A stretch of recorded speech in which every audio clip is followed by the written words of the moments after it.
part of the public domain, considered as unclassified public forest. For it to be alienated, there is a need to declare it alienable and disposable. The question who requested for it to be proclaimed, I haven't seen the document, but it's always the proponent, ma'am. This one, I'm explaining, ma'am, You are the process. DNR, I'm the Senate. You don't know the document. there That must is have been- declaration of reclamation area is as A and D. What I'm saying, ma'am, this particular request. I will give you a copy.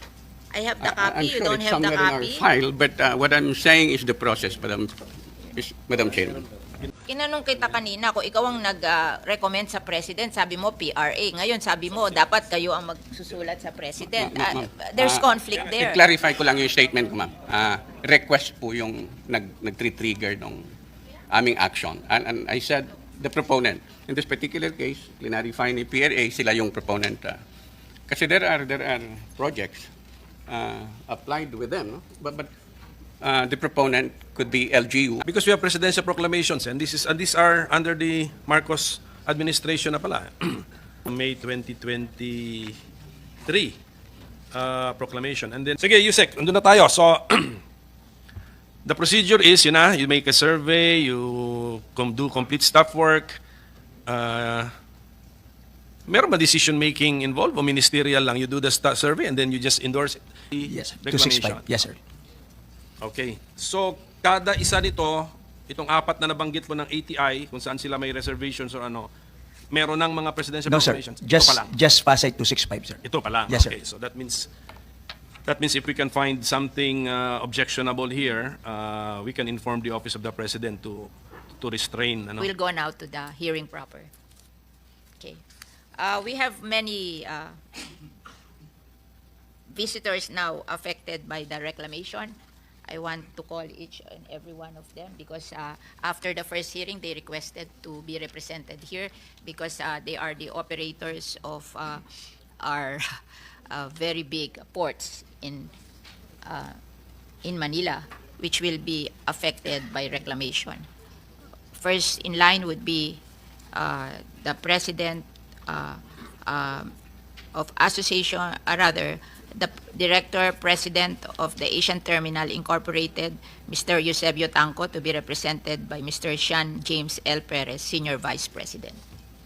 We recognize Mr. Sean James L. Perez, Senior Vice President. I think, Mr. Cañado, you have to hear their voices so that you will know what grave mistake you made here. Okay, kasi ang dami-dami nagko-complain to this reclamation in Manila Bay. And I think you issued the ECC without any consultation from anybody like us. You issued an ECC for the Las Piñas Parañaque Wetland Park. There is a PAMBI in the Las Piñas Parañaque Wetland Park. There is a Protected Area Management Board. And we were not informed that you are issuing an ECC to destroy our Las Piñas Parañaque Wetland Park. So I will be the last to ask questions from you, but let us hear first from one of our ports, Asian Terminal Incorporated, Mr. Sean James L. Perez, Senior Vice President. Good morning and thank you, Madam Chair. I'm from Asian Terminals, the operator of South Harbor Port in Manila. Maybe just as a backgrounder, Madam Chair, prior to pandemic, sometime in 2018, we were given the notice that there will be some reclamation done in Manila Bay. And at that time, not everything was clear, but as early as then, we already voiced out our concerns about the reclamation. At that time, specific to our operations only at the South Harbor, Madam Chair, because we are not in a position of expertise to really qualify all the other matters that are being related. So of the 15 reclamation projects that were there, we took exception only to 4 because these were the ones that directly affected the port of South Harbor. And these were Madam Chair, that would be the Pasay Harbor City. The second one would be the Manila Horizon. And you have the Solar City as well as Waterfront. Only these 4 were the ones we took exception because they... Number 3 is, Solar City, Madam Chair, and the number 4 is, was Waterfront, Madam Chair. okay, thank you. And the reason why we took exception was because when we saw the layout of the geographical map, it actually covered the entrance channel to our facility, the the inner breakwater where the port would actually be going into. And as it was laid out, it would also cover our inner anchorage. We used to have 18, but we're now having 12 anchorage berths. And that, in effect, would also be covered. So at that time, being the tenant of the Port Authority, we worked closely with them because we were asked to give our comments. So the comment we made was that we have a concession, which is going to be impacted because we will not be able to service the vessels. And there will be other repercussions as well in terms of our ability to serve the stakeholders. And ensuing discussions, I believe, went through. I mean, pandemic came in. There were several meetings and discussions. And the present one, as of this time, is that we already have a new channel, which is being used right now. I'm not sure how complete it is. I'm not in a position to say that, Madam Chair. But we have also given the authorities our comments to be shared also with all the other stakeholders that will be in those meeting discussions. We said that we would, of course, want to have a similar access channel, which would be convenient for the shipping lines and other stakeholders, and would be a safe and efficient ingress and egress of the vessels. And secondly, was also to address the concern of our inner anchorage points, the 12 that I mentioned earlier, and how it will be. But I believe the Port Authority has already given some coordinates for the new anchorage, the anchorage replacements, which we're working closely with the Port Authority to identify where they are, so that we will see how effective it will be, Madam Chair. The other concerns, of course, we voiced out was also how we would also be able to adapt. I mean, just like any other port, we will have to try to adapt because with the reclamations, water levels go up. The drain flows, the storm drains, and everything else in terms of the operationability of the port will have to be adjusted accordingly. So these are the things that we're taking up in the guise of the fact that we see that the reclamation is already there. We have to make sure that our commitment to the government is that we continue to be able to serve the stakeholders that we actually made the commitment to, Madam Chair. Cuñado, when you issued these 4 ECCs, did you hear their concern? Madam Chair, would like to inform the body, Madam Chair, that the issuance of the CC is not under my time. I think that is Director Torbilla for the Pasay City government. Just the So time of Director who issued the Torbilla. ECC for them? This 4 reclamation project? Director Torbilla, Madam Chair. Can you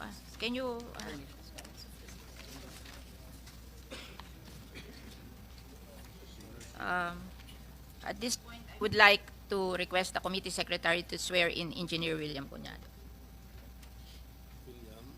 Cuñado. Siya yun. Please raise your right hand. Dinideny niya to. Do you solemnly swear to tell the truth, the whole truth, and nothing but the truth in this Senate Analyst. hearing? Oh, thank hindi you. siya gusto niya mag-retire. Hindi siya pinagre-retire kasi sagutin niya muna to. Oh. So, can you give us the list of this reclamation project and who issued the ECC for this 4 reclamation project? Yes, Madam Chair. The Pasay Harbor City, who issued the ECC? Based on the record, Madam Chair, Pasay City government issued by Director Torbilla. Pabilia? Who is? Torbilla. Can you spell that? T-U-R-B. Ano? T-U-R-B-E. L-L-E. Turbelia. Yeah. Double L. A. That's- A. O, nasaan siya? And Manila Horizon. City government of Pasay for 265 hectare. Pasay Ilan yung Harbor Pasay Emissions Harbor City? Director Ilang hektarya Torbilla. yung Pasay Harbor City? Yung Pasay, yung nauna. The first one is 360 hectares reclamation, Madam Chair. Oh, yung number 2, Manila Number two is Horizon. 265 Oh, hectares. sino nag-issue? Still Director Torbilla. And then, Solar City. Solar City. Solar City. Solar. This Manila Gold Corporation. Wala sa listahan mo, Solar City? Ito po Manila. Manila Gold Coast. Manila Gold Coast. Gold Coast. Manila Gold Coast. For the Manila Gold Coast Development Itong Solar City is Manila, Gold Coast Development Corporation. oh, Manila Gold Coast. This is 148 hectares reclamation issued by Time of Yusik Yunis. Yones? Ikaw pumirma nito? And then waterfront?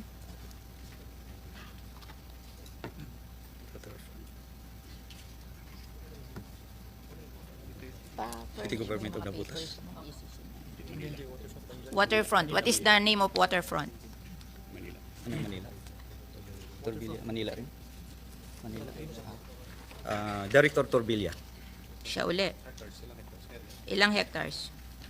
Ano is ang tunay na pangalan? 300. 300. Ano project name ng waterfront? Mag-ayos kayo kasi iisa-isahin natin to.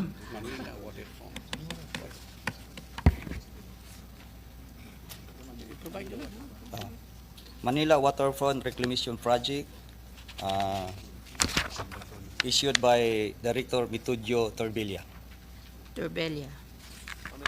How many hectares? 318. Now, sabihin mo sa akin, sino ang kapartner ng local government for this Pasay Harbor City? Sino to? Pasay City. Yeah, yung kapartner. Isasabihin mo, Pasay City government, but may kapartner yan. Lahat may kapartner yan. Sino yung kapartner? Yung Pasay Harbor City. Who is the proponent? Aside from the city government. Pasay Harbor City Corporation. Sino yon? Sino may-ari?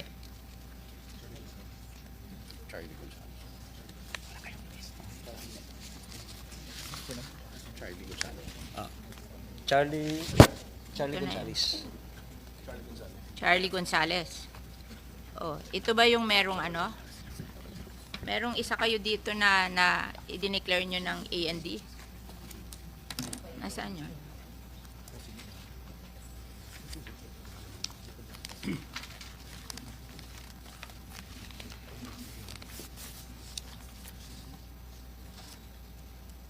Ito. This is Proclamation 237, declaring certain parcels of reclaimed land located in the city of Pasay, Metro Manila, Island of Luzon as alienable and disposable land, reserving the same for mixed-use development and granting ownership in favor of the Philippine Reclamation Authority. Ito ba yon? Ito ba yon?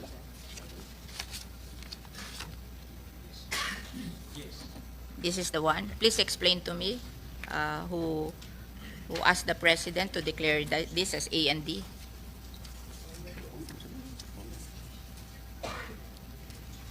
I think that the proponents declared that an A&D. No, the Request. proponent cannot declare it Ayan as na. A&D. Request for It should have A&D. come from the DNR. Can you answer that? This was done in recently. What date is this?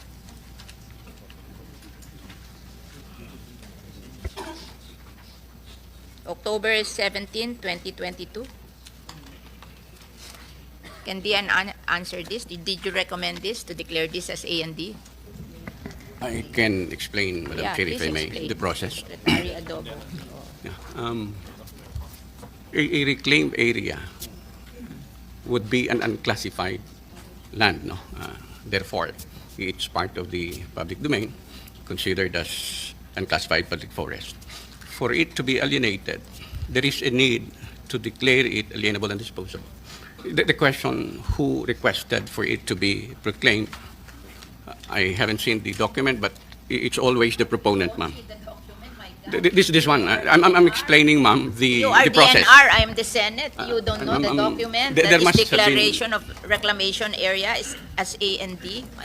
What I'm saying, ma'am, this particular request. I will give you a copy. I have the copy. I'm You sure don't it's have the somewhere in our copy. file, but what I'm saying is the process, Madam Chairman. Can you please explain this? Yes, ma'am. So I thought when there the is a Manila Bay is request, the ownership of the people of the Philippines. when there is a Oo. request, ma'am. And then there's a reclamation. They said that it's good for the local government. Now it has been declared as an A&D, and it's for the benefit of the proponent. Please explain to me the logic behind this. I was provided answer from our colleague. The request came from PRA Oh, for it to be declared A&D. Right. Oh, can you PRA? Yeah. Can we ask the PRA? There's a PRA here to answer the Madam question. Chair, good morning po. Yes. AGM Literal po from PRA. Ma'am, explain lang po namin yung process na sinasabi po ni Yusek Adobo. Actually, the governing issuance is DNR Administrative Order 2018-14. The applicant for presidential proclamation is Philippine Reclamation Authority under the said guidelines. 2018-14, ma'am. Is PRA, ma'am. Under doon sa contract po namin with Pasay, as explained kasi po before po, is it's included in the public domain po yung area na yun sa Manila Bay. And then during the development of the project, there are milestones or timelines. Nag-start po yan when it reached the 1.5 meter elevation. So nagkaroon na po ng survey ang PRA, DNR, and also the city government of Pasay. Yung MOA po namin, ma'am, is that governs the approval of the reclamation project, Madam Chair.